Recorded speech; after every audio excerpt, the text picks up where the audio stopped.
Welcome, my name is John, and I'm just here to discuss movies on the YT. And if you'd like to join that discussion, go ahead and smash that subscribe button and hit that notification bell as well. And today, I kind of just felt like sharing my thoughts on Promising Young Woman. It's recently been nominated for Best Picture, and it's just a movie that it's not my favorite movie of 2020. I do think it's one of the best movies, but it's not my favorite.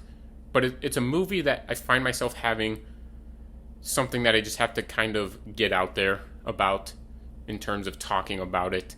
And I'm going to review this movie in a slightly different format than I typically do.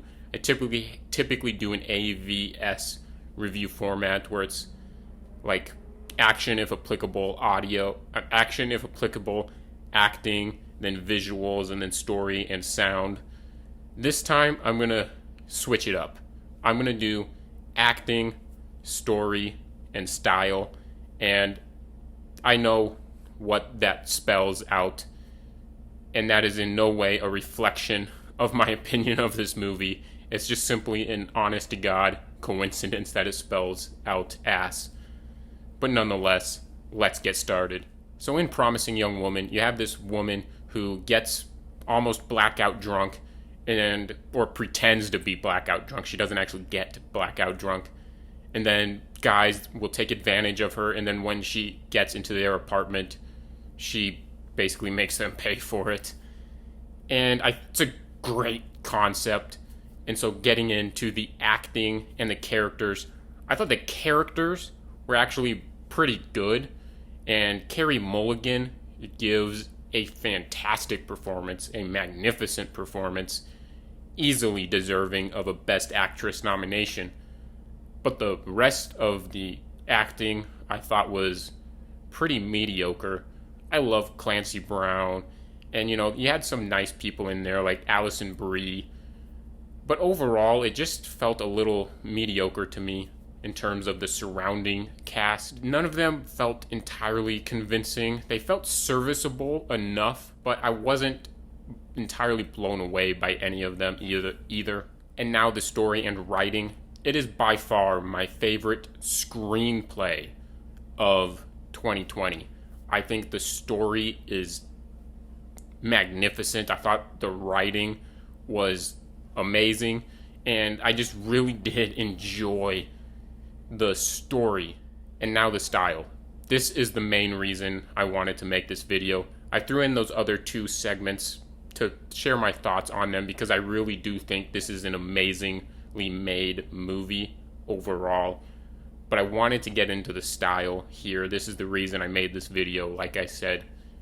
And it's because I think the first scene, tonally and stylistically, perfect.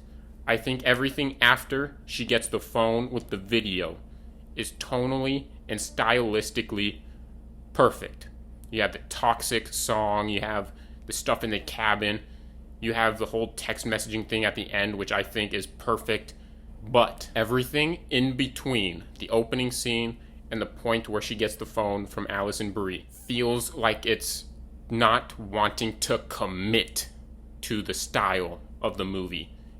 It has a brilliant idea for its style, but it feels like that middle section is extremely holding back because it's afraid that if it fully commits, then people like the Academy won't appreciate the movie.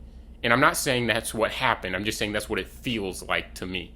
I don't entirely know how to describe it, and that's why I decided to do it in kind of this format and just talk about the style, because there's not one specific element to it. It's not like the visuals or the sound or anything that entirely hold it back. It's more just, it tonally, in that middle section, feels kind of tone deaf to me. And there's a section where it just automatically changes tone just out of the blue and becomes a rom-com. And I really did not like that section of the movie.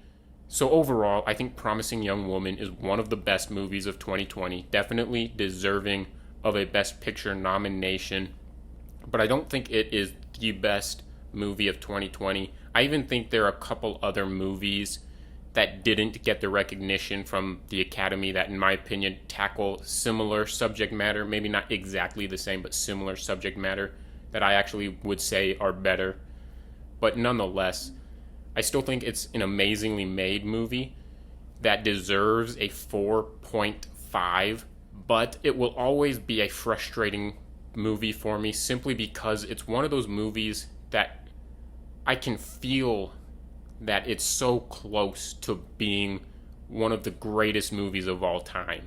Like, if it just fully committed to its style in that middle section, I really think this would be one of my favorite movies of all time, in all honesty.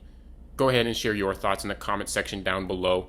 I really just wanted to get my thoughts on the style off my chest because it's one of those movies, like I said, it's frustrating because it's amazing, but it just isn't quite there for me in terms of how good it could have been and probably should have been.